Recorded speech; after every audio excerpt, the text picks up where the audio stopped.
Greetings and welcome to Growth Hacking Secrets. I'm your host, Mohammed Siddique from Atlanta, Georgia, and the co-author of New Success Secrets available on Amazon. On this episode, we have a special guest, Barry Wolfe. Barry is a consulting HR guy, best-selling author, speaker, and a coach. Please join me to give a warm welcome to our guest, Barry Wolfe. Thank you, Barry, Siddique. welcome. Thank you so much. It's great to be here with you, Siddique. Let me start with this. Where were you? What happened? Who you were surrounded with that inspired you to do what you do today? Well, I was working for my father and his manufacturing company many years back. And when I got out of college, I wanted to go into back to graduate school and become a literature professor, a German literature professor. And my dad called me into the office one day and asked me, how would you like to be our HR guy? And I knew absolutely nothing about what that involved, but I thought, well, that sounds like fun. So I'm glad I really didn't know what I was getting myself into, but I'm glad I did it as opposed to staying in academia. So I had the very great good fortune to work with my dad, who was a marvelous business leader. Learned a lot from him, as well as my two brothers. And so that's how I got started in human resources. What are the top 3 mistakes to avoid? Well, I think the first is a lot of human resources people assume because they're working for the boss and because they work at corporate that they must be really important and they must be a lot smarter than everybody else in the business, and they're generally not. So I think it's very important that a lot of HR guidance out there thinking on the topic says that you've got to take the lead and you've got to show the rest of the organization what it needs. And I really think you don't start doing that before you understand first what do your key customers need, in particular, the leadership team, understanding what their world's about and understanding what they see is what they need from human resources first and foremost. The second thing is that you can't assume just because you got a degree in human resources or any other field these days that you must be qualified for the job. If you are a recent graduate, you're probably qualified for 3 to 7 years. After that, you're really not. So you've got to keep learning. The world changes and fields dramatically take on new information requirements and others become obsolete. So you can't ever stop. And then lastly, not just in human resources, but I think for leadership generally, is you cannot confuse activity for results.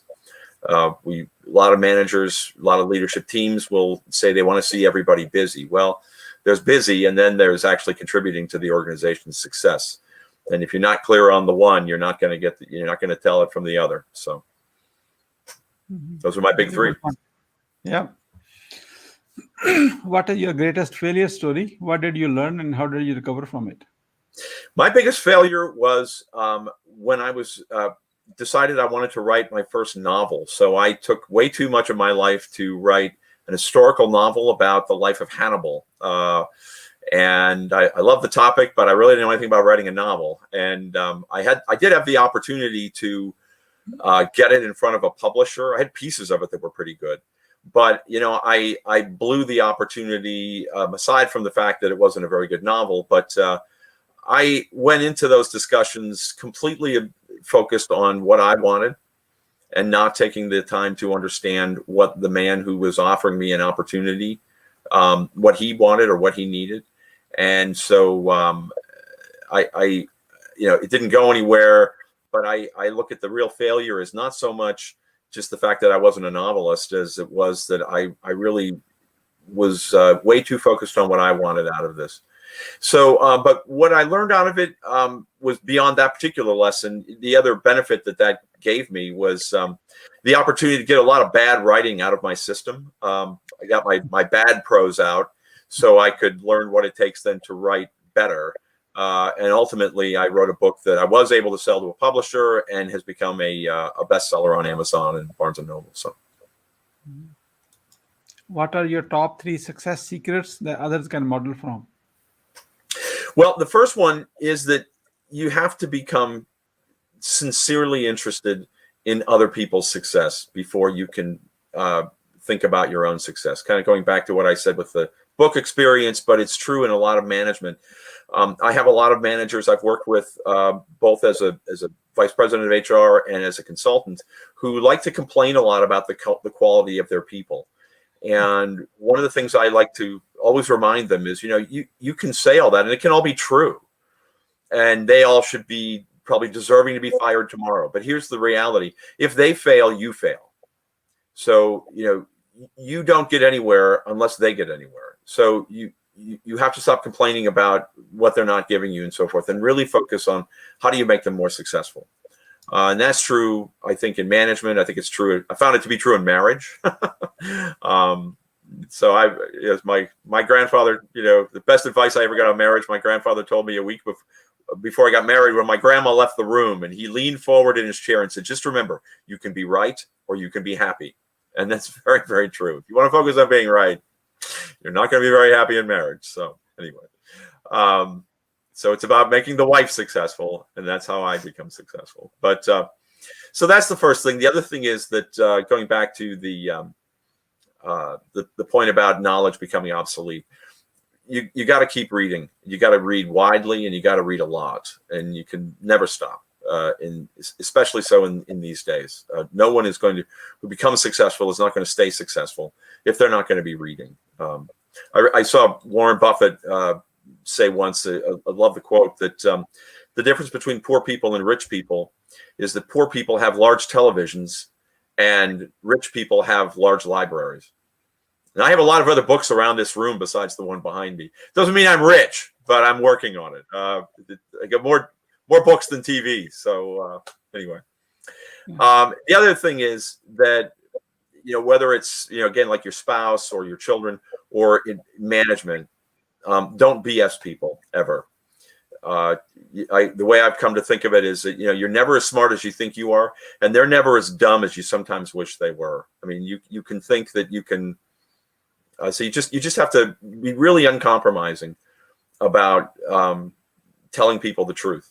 It doesn't mean you can tell people the whole truth all the time, but don't say things that aren't true. So those are my big three. That's amazing. We are about to get into lightning round. That means quick question and quick answer. Are you ready? Sure. Great. What are you grateful for today? My health and my family, and honestly, another day to become a little bit better in life. So how young are you? I am 58. Not so bad. Barry, you are not 58. You are 18 years old with a 40 years experience. Thank you. I feel better for hearing that. Yep. Yeah. Thanks. What do you want to do when you grow up? I'm working on a different approach to talent management, which is kind of the culmination of everything I've learned in 30 years in business and human resources, which is really centered first and foremost around not trying to follow organizational industrial psychology approaches to, reading people's minds and creating, completely artificial models of competencies and personality, but to focus first and foremost on understanding what do you actually want out of people, which is a much harder question. So I want to get that out to the world before I die. So anyway. How do you overcome a challenge life throws at you? The first thing is to remember that you got to keep at it.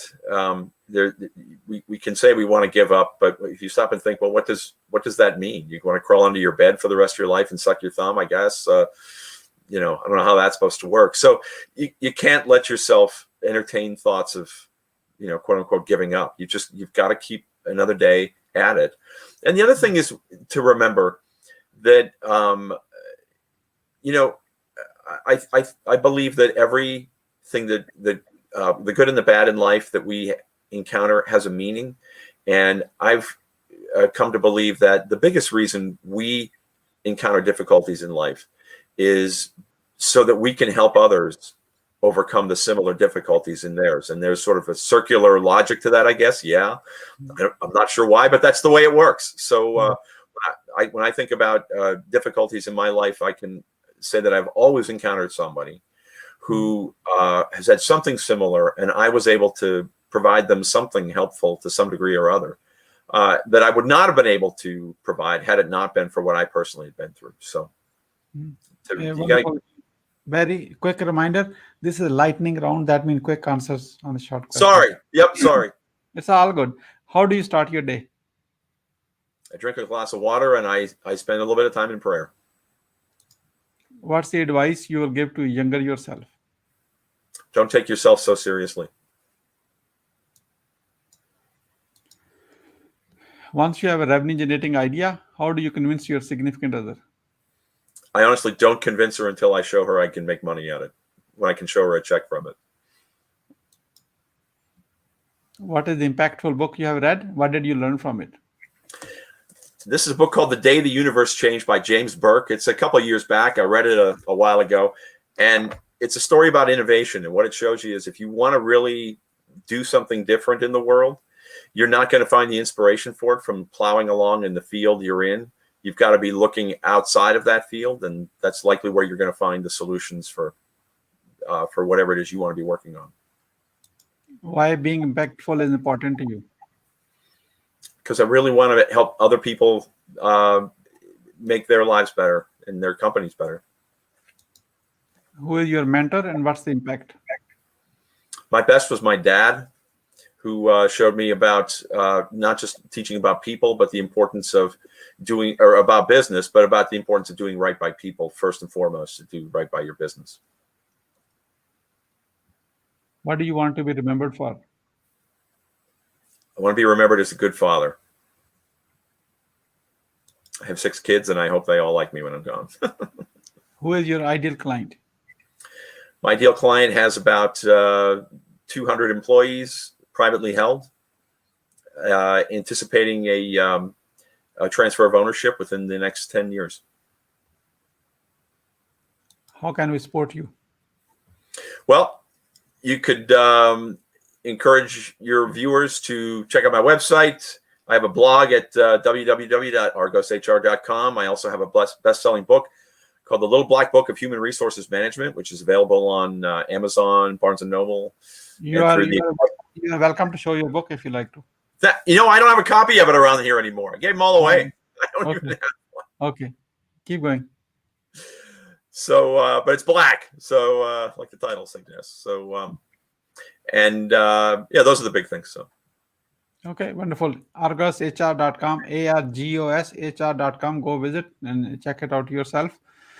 Barry, we are about to wrap up. I'd like to have your few words about your today's guest experience on the show. And here's my question. What would you say about your today's guest experience on the show? It's been a lot of fun, and I really appreciate how organized you are in helping your guests, give a meaningful time to your viewers. What would you say as a final word? Don't quit. That's 2. Sorry. Okay. Barry Wolfe, thank you so much for sharing your wisdom with us today on the behalf of Growth Hacking Secrets community and our entire team. We really appreciate you. This is Mohammed Siddique signing off from Atlanta, Georgia. Until the next episode, all good wishes. Thanks.